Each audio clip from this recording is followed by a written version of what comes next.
Let me be clear and unambiguous.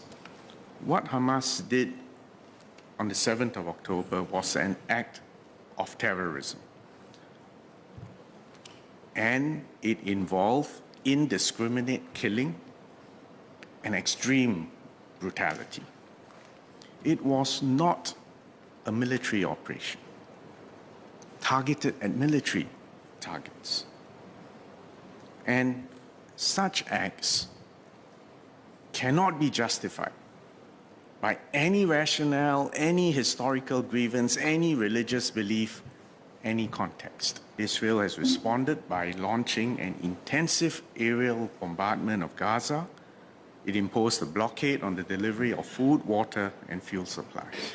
On the 28th of October, Israeli troops expanded their ground operations in Gaza to destroy the Hamas military capacity and its vast network of underground tunnels, much of which it is alleged to be located under civilian infrastructure, including schools and hospitals.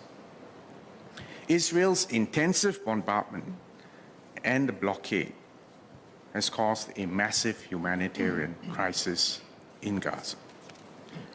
At the 10th UN General Assembly Emergency Special Session on the 27th of October, Singapore voted for a humanitarian truce so that immediate and sustained humanitarian provision of essential supplies and services to civilians throughout the Gaza Strip can be provided.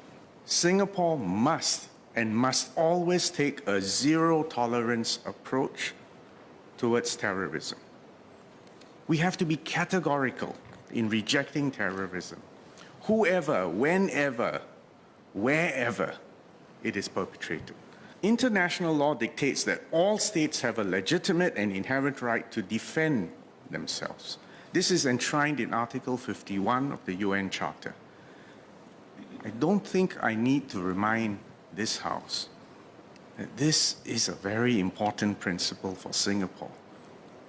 And have no doubt, if Singapore is ever attacked, we would certainly assert and exercise the right of self-defense.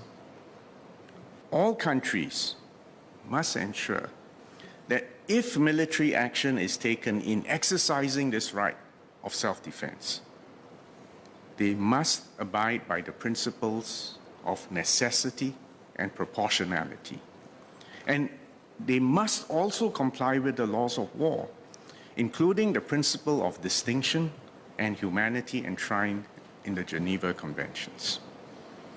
In such times like this, it is crucial that decisions are not made out of anger, blind wrath, and hatred, but are made in line with moral values and legal principles that shape our common humanity. Humanitarian assistance must reach the affected civilian populations immediately. And that's why we call on all parties to enable this, and particularly Israel and Egypt, which have immediate borders with the Gaza. Singapore continues to uphold our long-standing and consistent position that a negotiated two-state solution, consistent with UN Security Council resolutions, especially 242 and 338, that a two-state solution is the only viable option for a comprehensive, just, and durable solution to the Israeli-Palestinian conflict. We have consistently stated for a long time that Israel must accept a Palestinian state, just as Palestinians must also accept Israel's right to exist. But this episode is also a reminder to all Singaporeans that we do have our national interests at stake. What are they? We must reject terrorism in all its forms. No excuses, no ifs, no buts, no short-term political advantage. Reject terrorism. If attacked, all of us here must give the government of the day the ability to exercise the right of self-defense. But even when it does so, we will expect the government of the day to uphold international law. And as Singaporeans, we will continue to extend humanitarian assistance and protection to all civilians. We should support the peaceful resolution of disputes. And we must nurture and protect our own precious cohesion and harmony.